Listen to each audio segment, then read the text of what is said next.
Okay, let's look at entering lyrics into Sibelius. So we've got in this version of something 3 separate verses and then obviously a basic chorus that always repeats and uses the same lyrics. So we want to start with our first line of text here and continue that all the way through our song. So what we need to do first is add our first line of text. So we could go up here and we could search for lyrics, and you'll see that lyrics are found under the text tab, lyrics, and lyrics. So text tab, lyrics, and lyrics. We click on that, we'll enter line 1. You'll see the shortcut for that is Command L. So we click on that, and you can see that our pointer is loaded, and we're ready to enter our lyrics. So we can click on the first note that we want a lyric associated with, and our cursor is flashing, and we're ready to enter the notes. So we can just type in our lyrics, 1, period. Now, something that's important to note about how Sibelius handles lyrics. 2 important keystrokes to remember. A hyphen will separate a word, and the space bar tells Sibelius to move to the next note. So if you want to split a word based on a syllable, for example, in this instance here, this is done incorrectly. It should be some hyphen thing, like it is down here. To move to the next note, but separate a word based on the syllable, you use a hyphen. And you use the space bar when you want to tell Sibelius to go to the next note. So in this instance, I wrote 1, period, and I'm not going to hit space bar because if I do, it's going to go to the next note. And I want some to be on the first note. So I'm just going to type some, and then hyphen to tell Sibelius I want to go to the next note, and then type thing. And now I'm ready to move to my next note, which is the 3rd note, to enter the word in. So space bar, and you can see Sibelius stretches everything out to fit properly. Then I can just continue entering my text. In, space, the, space, way, space, she, space, M-O-V-E-S. And then I hit space bar repeatedly until I get to my next note. And that's attracts, and I spelt it wrong. So I want to go and then hyphen tracks, T-R-A-C-T-S, me, like, no, and then O hyphen T-H-E-R, and spacebar. And then L-O hyphen V-E-R, and spacebar repeatedly until I get to my next note. Now, based on the text that you have selected for your lyrics, you're going to get a different look. This looks like it's all in caps. I didn't type it in caps. It's just that particular font that I have selected types it in caps. Same with this font over here. So based on the font you have selected, it may look a little bit different than this. The important thing is to remember how to get Sibelius to move from note to note, either by splitting the word with a hyphen or by going to a new note based on a new word that you want to enter by using the space bar. Now, assuming we've finished all of our lyrics, we could move and start with the 2nd verse. And we do that the same way. We come up here to lyrics. It's just that we go down to lyrics line 2. You can see our pointer is loaded again. Click on the note, and now we're ready to enter our 2nd line of text. So 2, period, some hyphen where in her smiles, space between each word, she space, knows, space, space, till I get to the next word, that I don't need, no, other, put the hyphen in there,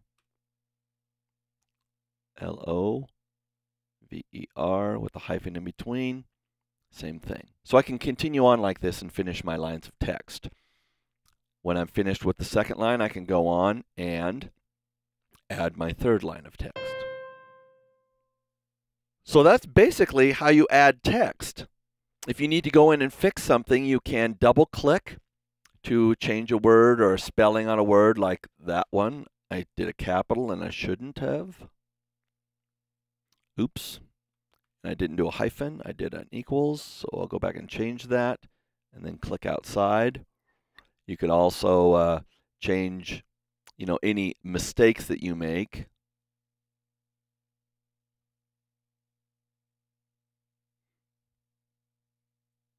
You could also click on an individual note by clicking once and then move it left or right with your left or right arrows if your placement isn't exactly the way that you want it. So double click to get in to edit your words in case you want to change something or you make an error. And then single click on one word at a time and then use your left and right arrows if you want to move it. So that's basic lyric entry. Okay, just a few last things to cover and we'll be finished. One of the last elements of our project that we need to go over is how to add symbols to our score. In this case, we've got a sign, we've got a 2 coda sign, and we've got DSL coda sign as well as a fermata. So let's talk about how to add those. Most of those are considered symbols. So we can go under the Notations tab, under the Symbols group, and you can see the sign and coda are the two most commonly used. So we can click on this button right here, and it shows us a bunch of musical signs that we might use in our score. In this case, there's a few that we want to use, so let's go ahead and grab those. So we need a sign. That's going to go right up there at the beginning of measure 2. So we'll click on it, our cursor is loaded, and we can place it right there, measure 2. Now back to there, and we could click on the coda.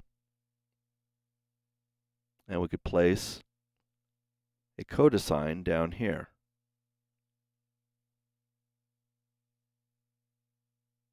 Now this text right here, 2 coda and DSL coda, are actually functions of repeat. They tell you to repeat to certain places. This tells us to repeat to the sign until we get to the 2 coda sign, which is right here, and then we go down to the coda, which is here. The 2 coda sign is a repeat, but it's also text. So a little tricky. You're going to go under the Text tab and under the Styles button, and there you'll be able to find the 2 coda sign. So if you click on that and click above where you need it to be placed, again you get this flashing cursor. Now you can use the Control and Click shortcut that we used for expression text as well as for the tempo to add the specific text that we want. So we click on that. You can see there's a variety of options that we can choose from. This one needs to be 2 coda. And down here we'll do the same thing. And that one needs to be DSL coda. So back to Text, Styles, and Repeat right here. And then we'll place it right here. And Control click and say DSL coda. The last symbol that we want to add, now that we've added our coda and our sign, is our fermata on the last note. So we can click on that note. Fermata, I think, is a symbol, but I'll just type in fermata. Yeah, so notation, symbols, and a fermata above. That's what I want, so I can click on it. There it is right there. I can click on that, and it places a fermata over the note that I had selected. Remember, if I did not have a note selected, it would have loaded my pointer, and then I could have just clicked on the note, and it would have added the fermata. Last bit of cleanup that we may want to do would be to select the whole document, go back to Layout, and hit Optimize. Now, there's a few things that we certainly could go through and manually change if we chose to. One would be, for example, this. I don't really care for how that's placing it. I would rather have that first ending be above the chord symbols. Same with this one. We didn't actually finish inputting all of our chord symbols, so they're not all here. But you can easily go in and move some things around if you need to. For the most part, in Sibelius, you don't need to do much of that, but you certainly can if you choose to, like I'm doing right now. You can also move these around by using the up and down and left and right arrows. And then just clicking outside or away from the item that's selected when you're finished. Okay, that's it. All the information that we have covered should be sufficient for you to complete your Sibelius project.